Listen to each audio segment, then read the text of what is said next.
Vem Jesus, vem Jesus, Maranata, ora vem Senhor Jesus.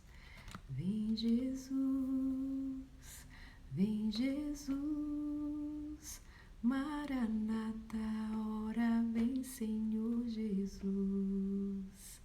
Sejam bem-vindos e bem-vindas para o nosso Palavras Benditas de hoje. Que a palavra bendita de Deus encontre lugar em seu coração, que a graça, a misericórdia, a bondade do Senhor se faça presente, que a luz do Deus Altíssimo se manifeste. Meus amores, eu vou desabilitar aqui os comentários para que nós foquemos na mensagem e depois vocês podem comentar quando eu salvar o vídeo, tá bem? E assim fica melhor para a gente conversar, tá bom, meus amores? Bem-vindos e bem-vindas mais uma vez, no nome de Jesus, para o Palavras Benditas, com muito carinho, com muito amor que te trago essa palavra. E hoje eu quero tratar especialmente daquelas queixas que a gente faz quando muitas vezes pensamos que já não há muito o que fazer, porque já fizemos tentativas e não foi possível obter a vitória. E eu me deparei com a palavra de Deus na primeira carta de João, 1 João, capítulo 5, que diz assim: todo aquele que crê que Jesus é o Cristo, que é nascido de Deus, e quem ama aquele que o gerou, ama também o que dele é nascido.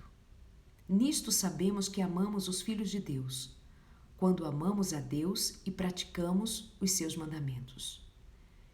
Quando amamos a Deus e praticamos os seus mandamentos, tudo com base em amor.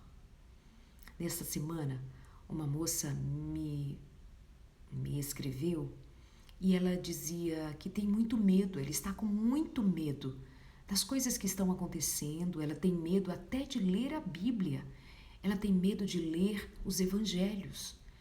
Está muito ansiosa, está muito difícil para ela, mas já há muito tempo que é assim.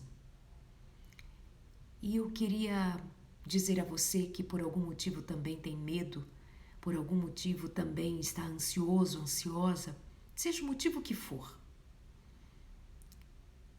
Eu quero dizer que eu realmente acredito que o amor de Deus nos cura. Se nós tivermos a nossa atenção e o nosso coração inteiramente voltados para o amor de Deus, que Deus me ama, que Deus me ama, e a maior prova de que Jesus Cristo ama é que Ele foi até a cruz. Ele passou pela morte e morte de cruz, por amor. Se eu não acredito no amor de Deus, então é muito natural que eu tenha tanto medo, tanto pavor, porque eu não tenho um lugar seguro para ficar. É como um filho que quando cai, se machuca, chora, ou está com medo de escuro, o que esse filho faz? Ele corre para o colo do pai, corre para o colo da mãe, e ele quer o abraço, e ali ele fica, ainda que chorando, vai soluçando, vai ficando calmo, tranquilo, até que então acalma-se definitivo nos braços do seu pai ou da sua mãe.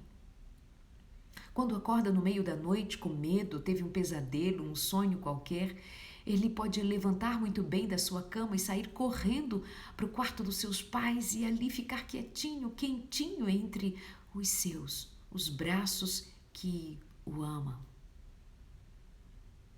Eu gostaria que você tivesse em mente essa mesma imagem e esta mesma certeza de que quando você tiver medo, ansioso, ansiosa, cansado, cansada, precisando de um colo, tem o colo de Deus para você.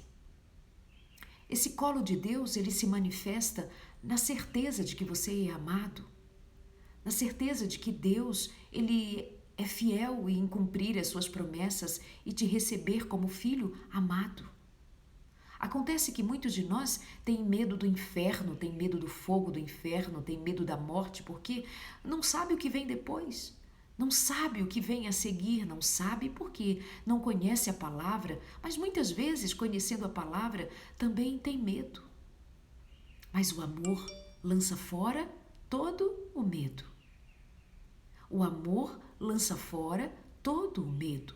Quando nós amamos, nós confiamos. Essa semana, nós tivemos notícias de um casal que, passando por dificuldades, o homem disse que terminaria o relacionamento. Quando, de uma maneira inesperada, a mulher matou aquele homem e depois matou a si mesma. Quer dizer, ela atirou naquele homem, ele sobreviveu com 6 tiros e ela tirou a própria vida. Se tivéssemos tido a oportunidade de perguntar àquela mulher, ela diria que fez isso por amor. Mas é claro que nisto não há amor.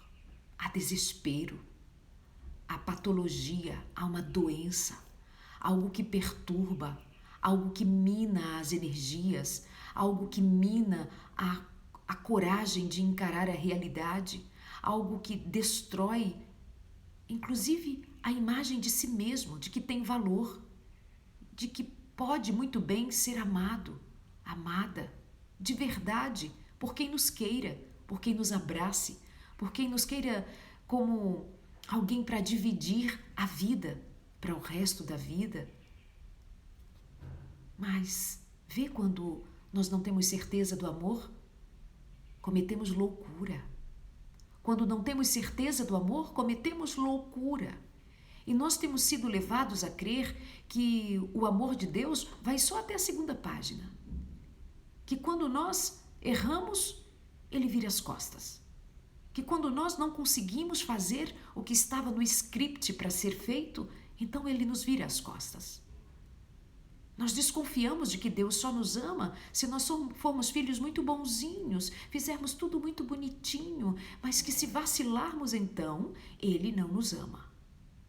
E quantas vezes nós dizemos, eu pelo menos ouço também diariamente, de dizer assim, Darleide, é como se Deus estivesse longe, como se Deus não me ouvisse, como se Deus não se importasse. Como assim? Você está baseado ou baseada nos seus pensamentos, nos seus sentimentos e especialmente em quem você é, limitado para amar.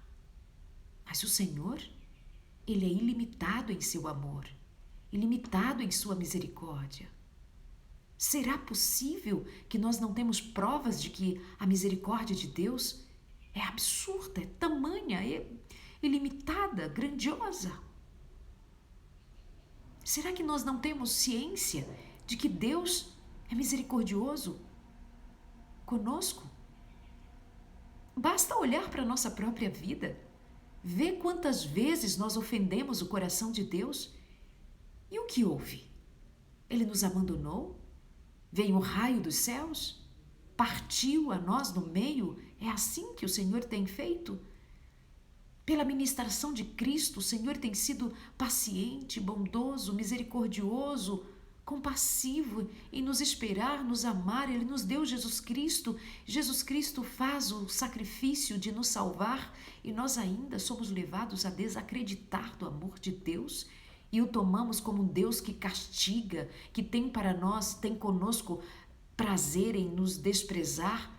Por acaso há prazer no coração de Deus em nos lançar nessa ideia que temos do inferno? É claro que nós temos ciência de que o juízo de Deus virá. É claro. Faz parte do plano da salvação, faz parte do plano da redenção, faz parte do plano de Deus que o amor se manifeste também pela via da justiça, por amor dos seus, por amor dos seus filhos. Porque o mal, a morte, o inferno, Satanás e seus anjos precisam ser destruídos. Mas os filhos de Deus, serão guardados, protegidos, amados. Sim, eu sei que passamos por dificuldades, eu sei que passamos por provações, eu sei que passamos por duras provas, eu sei que nós precisamos ainda, enquanto aqui nessa jornada terrena, encararmos as perdas, a morte, a doença. Precisamos nos despedir dos nossos amados e os nossos amados também chegará o momento que também se despedirão de nós. Precisamos estar atentos a isso, mas se nós estivermos em Deus, se o amor de Deus está em nós, não teremos medo. Não teremos medo. Porque o amor de Cristo está em nós e nós estamos em Cristo. Somos dele. Será como deitar no final de tarde num lindo lugar e contemplarmos o céu azul e dizendo assim: vem morte, vem sofrimento, vem provação, que delícia enfrentar essas provações. Claro que não é assim. Claro que nós vamos ver Jesus no alto do Monte das Oliveiras nas suas últimas horas antes do Calvário, e Jesus está ali suando sangue. Ele está de fato sabendo de que o que vem pela frente é muita dor. E ele clama ao Pai: Pai, por favor, tenha misericórdia de mim, misericórdia. É certo que choramos, é certo que nos desesperamos, é certo que ficamos infelizes tantas vezes com as circunstâncias que nos cercam, mas o que nós precisamos, e eu tenho falado isso já tantas vezes, o que nós precisamos é estar seguros em Deus para que nós não cheguemos ao desespero de abandonar até mesmo o próprio Deus. De dizermos que Deus não existe, de virarmos as costas para Ele, de desconfiarmos de que somos amados e simplesmente virarmos as costas para a nossa própria fé em Deus. Em nome de Jesus, considere que o amor de Deus é por nós. E em amor o Senhor cuida de nós. E o Senhor nos quer dar poder para enfrentar as dificuldades que estão pela frente, as dificuldades que carregamos dentro de nós, as nossas incertezas, nossos medos, nossas aflições, nossas limitações. E aqui eu volto à palavra de Deus para te dizer que 1 João, capítulo 5, verso 3 diz: porque este é o amor de Deus, que guardamos os seus mandamentos, e os seus mandamentos não são penosos. Guardemos os seus mandamentos, e os seus mandamentos não são difíceis de guardar. Mas nós dizemos que é muito difícil guardar os mandamentos de Deus. Vem a palavra e nos diz que não é bem assim. Se estivermos no amor de Deus, guardar os mandamentos de Deus não será necessariamente um sacrifício. Se nós estivermos envolvidos pelo amor de Deus, se nós estamos estabelecidos na confiança de que somos amados e de que amamos a Deus, a questão é descobrirmos se nós amamos a Deus. Até porque nós dizemos que amamos tudo. Amamos roupas, amamos sapatos, amamos casa, amamos gato, amamos cachorro, amamos livros, amamos isto, amamos aquilo, amamos todo mundo, tudo, todas as coisas. Eu amo esta comida, amo este prato, que delícia, amo. E aí na mesma categoria nós dizemos que amamos a Deus. Não é bem assim? Eu amo a Deus. Será que de fato o amamos mesmo? Como foi que nós aprendemos a amar a Deus? Como foi que nós criamos essa relação de amor com Deus? Como foi que nós aprendemos a amar o caráter de Deus, a amar quem Ele é, pelo que Ele é? Quando foi que nós nos certificamos de que verdadeiramente é o amor que nos liga a Deus e não o medo? Quando foi que nós aprendemos que no novo nascimento, por Cristo, pelo Espírito, nós estávamos aprendendo a amar a Cristo de verdade e não somente as bênçãos que Cristo nos dá. Não somente as bênçãos que o Senhor Deus pode nos oferecer. Quem nos garante que nós não temos buscado a Deus somente porque nós acreditamos que Ele pode nos dar uma bênção? Assim como nós podemos recorrer a pessoas humanas, porque há pessoas que, em sua humanidade, em sua limitação, ainda assim nos oferece algum tipo de confiança e nós vamos até elas e fazemos pedido e alguma coisa que o valha, porque nos baseamos de que ela pode nos dar, então vamos lá buscar. Mas não significa que nós a amamos. Nós apenas sabemos que ela pode nos dar alguma coisa. Será que é esse mesmo tipo de relação que nós temos com Deus? De nós, em algum momento, termos dado crédito ao fato de que Ele é Deus e de que Ele tem poder e que Ele cura, liberta, transforma. Ele pode mudar meu casamento, Ele pode mudar a minha relação com os meus filhos, com as pessoas, com a vida, com o mundo, me curar, me fazer algo tremendo. A expectativa que eu tenho, Ele pode me atender. Então, eu ouvi dizer que Deus é bom, vou lá buscar. Mas na primeira dificuldade, ou no não que eu receba, ou no tempo que eu preciso esperar, se não acontece imediatamente no tempo que eu gostaria que acontecesse, então eu já desconfio de que não sou amada. Afinal de contas, eu fui lá buscar alguma coisa para mim, mas eu não me relaciono em amor. Eu não me importo se o Deus que me ama tem outro plano, tem outra ideia, queira fazer diferente, esteja em silêncio por um propósito. Eu não gasto tempo em buscar entender de fato o que me está acontecendo pelo prisma do amor. Eu simplesmente quero que as coisas me aconteçam no meu tempo, na minha hora, do meu jeito. E se Deus me ama, eu desconfio de que Ele me ama, porque se Ele me amasse, Ele corresponderia imediatamente ao que eu estou pedindo agora.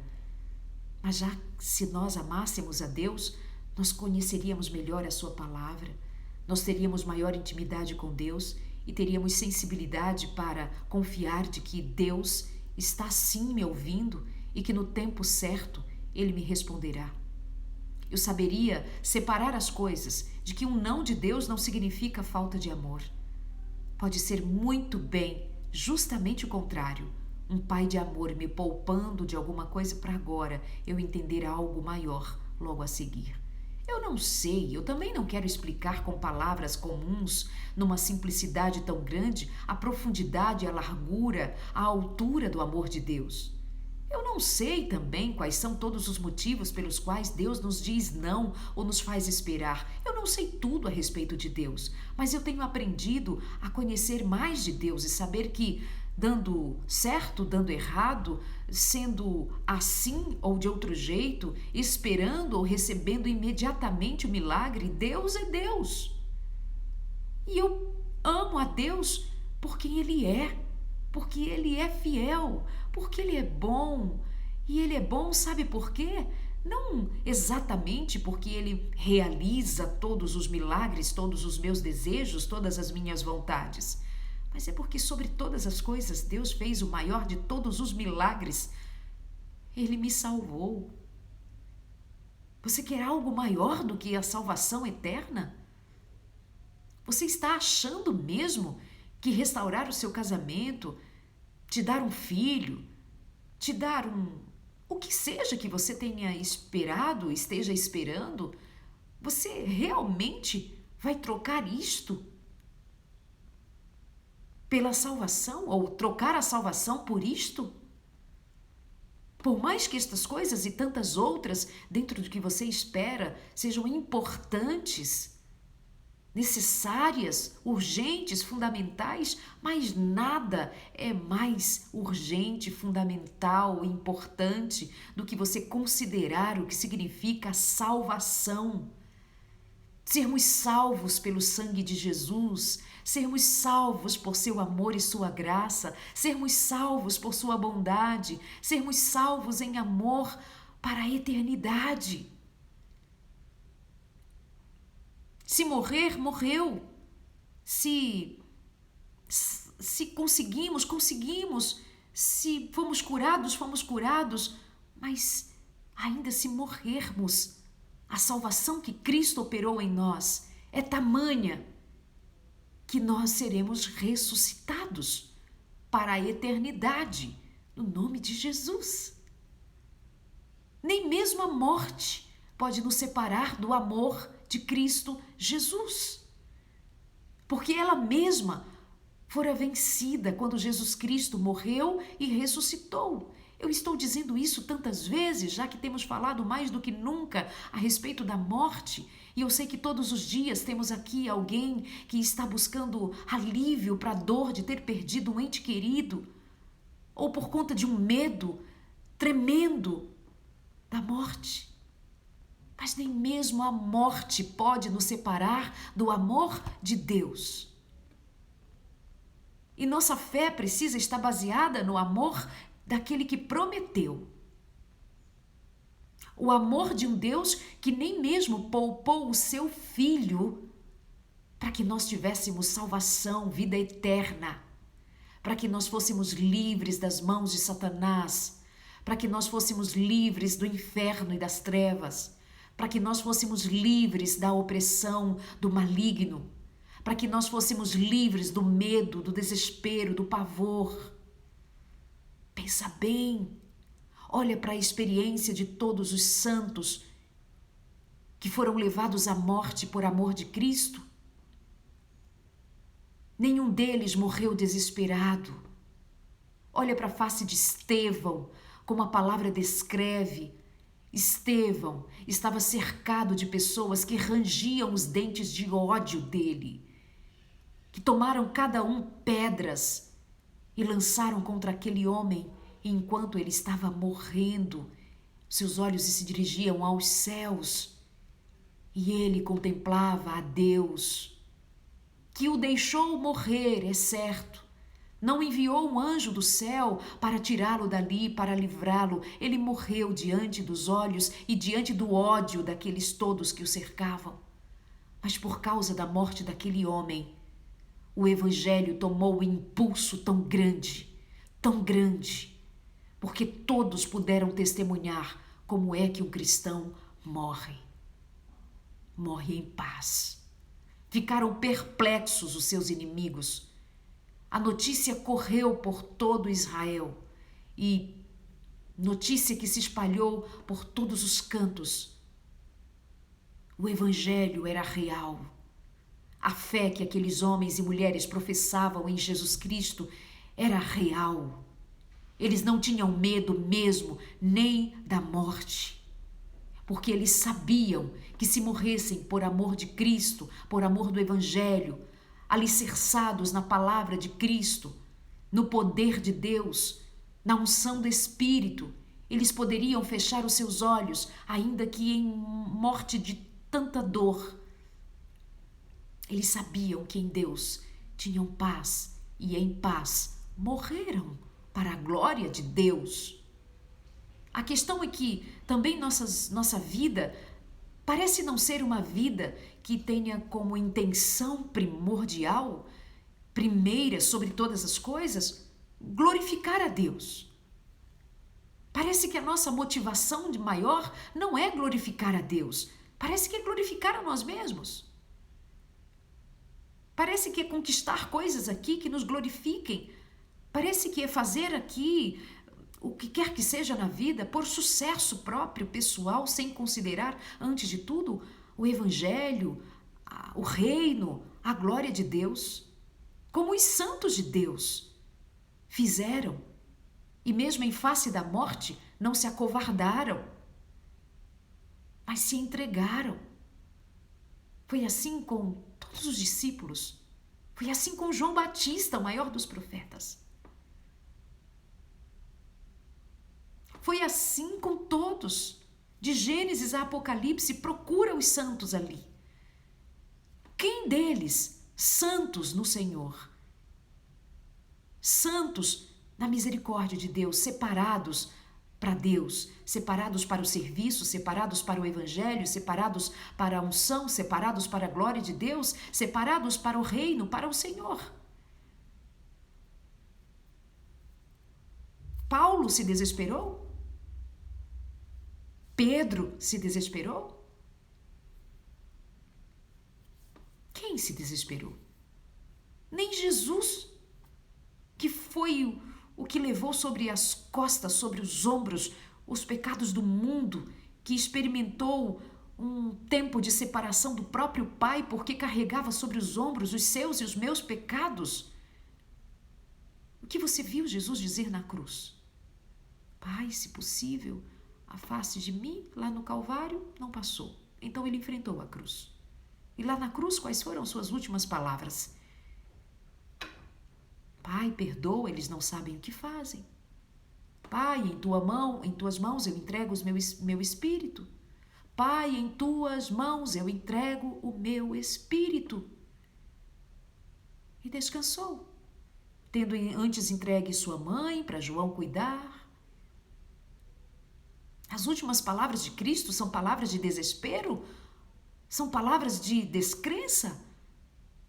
Ah, Darleide, mas porque ele era Cristo? Ah, então nós não somos cristãos? Nós não temos aprendido com Cristo? Precisamos aprender. Só com Ele precisamos aprender. Só Ele pode nos ensinar. Só o Espírito Santo pode fazer o que fez nele em nós. Só o Espírito. E por isso precisamos tanto buscar o Espírito de Deus. Precisamos tanto e desesperadamente do Espírito Santo para que Ele faça em nós a mesma obra que fez em Cristo Jesus, e por meio de Cristo Jesus, o Deus que se fez homem, que se fez carne, habitou entre nós, para nos fazer como humanos, como gente, carne e osso, aprender como se faz, por meio do nosso modelo, Cristo Jesus, o Senhor. E João, na primeira carta, capítulo 5, continua dizendo: porque todo o que é nascido de Deus vence o mundo. Porque todo o que é nascido de Deus vence o mundo. Isso é uma revelação, essa é uma revelação que nós precisamos tomá-la hoje, mais do que nunca, mas especialmente no dia de hoje, e deixar que essa palavra bendita tome forma, tome cor, tome corpo, se aproprie cada um de nós dessa verdade, que quem é nascido de novo, quem é nascido de Cristo, quem é nascido de Deus, vence o mundo. Por que então nos acovardarmos? Por que então vivermos desencorajados? É possível que eu esteja falando para alguém que aí está na cama, pensando: meu Deus, com que força eu vou levantar? Você vai levantar no nome de Jesus pela fé. A fé que está naquele que crê no nome do Senhor Jesus e que por meio dela vence o mundo. E ele diz mais: esta é a vitória que vence o mundo, a nossa fé. Esta é a vitória que vence o mundo, a nossa fé. Você vai vencer esse mal-estar que te faz ficar presa a uma cama, sem coragem de levantar. E vai levantar pela fé, no nome de Jesus. Essa ansiedade que não deixou você dormir direito essa noite, a sua fé vai vencer, porque a nossa fé, a fé daqueles que são nascidos de Deus, segundo a palavra de Deus, vence o mundo. Vence os maus pensamentos, os maus sentimentos, as agonias, as mentiras, as ilusões, até mesmo as enfermidades. A própria ciência já prova por A mais B que a fé tem fundamental importância para a restauração das enfermidades, para a restauração do corpo e da mente, para a cura do corpo e da mente. Fé em Deus, fé até o limite da grandeza de Deus, portanto, uma fé que vai ao alcance da majestade de Deus. É desta fé que nós precisamos mais do que nunca para os dias de hoje. A fé que vence o mundo é a fé que vence o apetite descontrolado. É a fé daquele que é vencido pelos vícios, mas pela fé pode ser vitorioso sobre os seus vícios, vitoriosa sobre os seus vícios, sobre as demandas da sua ansiedade, do seu medo, do seu pavor.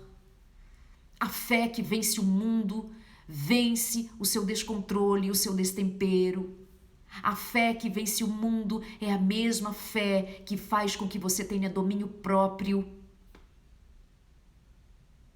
Faz com que você tenha coragem de enfrentar com a ferramenta certa, que é o poder de Deus, a palavra de Deus, o Espírito de Deus. Não é possível que nós nos permitamos ainda viver como que vencidos, como que destruídos, como que simplesmente fracassados. É como se nós não tivéssemos confiança no amor e nem no poder de Deus. Porque não cremos, não vemos o milagre.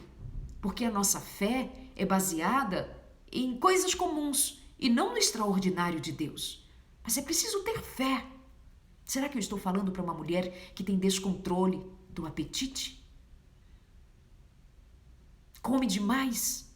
Um homem que come demais, come o que não deveria, vive de uma maneira descompensada, vive de uma maneira que não faz o menor sentido que seja a vida de alguém que tem fé suficiente para vencer o mundo.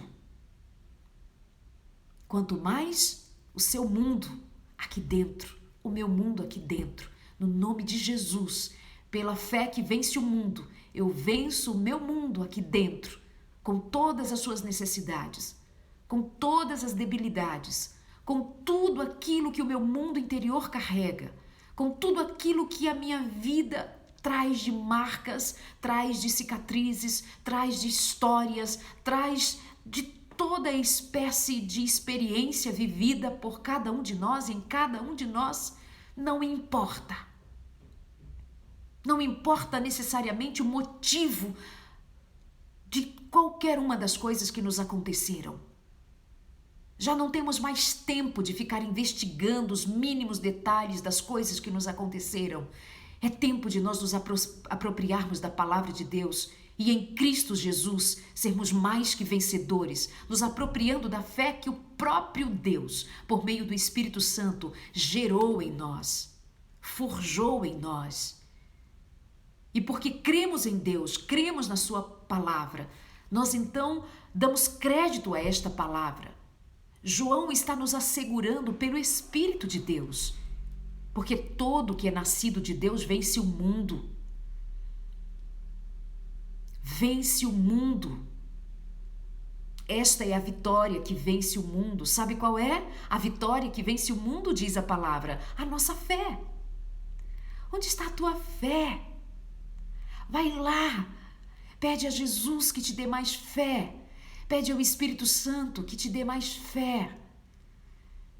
Vai à palavra e come a palavra de Deus, nutre a tua vida com a palavra de Deus, até que ela faça parte de você, a tal ponto que já não sejam mais as tuas palavras de descrença, mas seja a palavra de fé, que brote da tua boca, que faça sentido, que crie novas conexões mentais, que te mude a mentalidade, mude o teu jeito de encarar a vida, mude o teu olhar sobre aquilo que antes te oprimia, se é comida, se é bebida, se é outro vício qualquer, se é um medo, uma aflição, uma agonia, baixa autoestima, medo, pavor, terror, eu não sei o que te tem perturbado a vida, mas eu creio em nome de Jesus que pela fé nós podemos vencer, nós temos vencido e avançaremos para a vitória plena no nome de Jesus, o nome santo de Jesus. Você crê? Você aceita a Jesus Cristo como seu Senhor e Salvador? Você aceita Jesus Cristo como o Senhor da tua vida? Então submeta-se a Ele em amor, porque Ele é teu Deus em amor. Deus é amor. E nele colocamos toda a nossa esperança, toda a nossa confiança, porque Ele é digno. Ele é digno. Então, repito, o que vence o mundo é a fé.